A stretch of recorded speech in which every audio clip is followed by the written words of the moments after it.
জনপ্ৰিয় অভিনেতা ভাৰ্গৱ দাসৰ লগত ঘটিল এক ভয়ংকৰ কাণ্ড। হয় বন্ধু-বান্ধৱীসকল, আপোনালোকে ঠিকেই শুনিছে। কথমটিহে প্ৰাণ ৰক্ষা পৰিল অভিনেতাজনৰ। দুৰ্বৃত্তৰ আক্ৰমণৰ বলি হ'ল জনপ্ৰিয় অভিনেতা ভাৰ্গৱ দাস।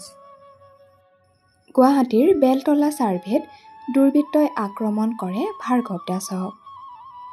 এই ভয়ংকৰ কাণ্ড সংঘটিত হয় অভিনেতাজনৰ লগত 4 জুন তাৰিখে।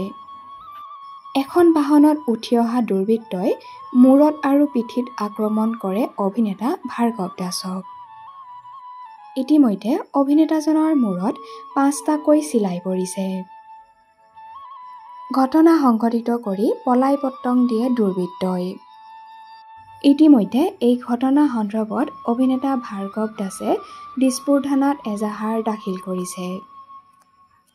ঘৰৰ সন্মুখতেই এনেদৰে দুৰ্বৃত্তৰ আক্ৰমণৰ বলি হ'ল জনপ্ৰিয় অভিনেতা ভাৰ্গৱ দাস।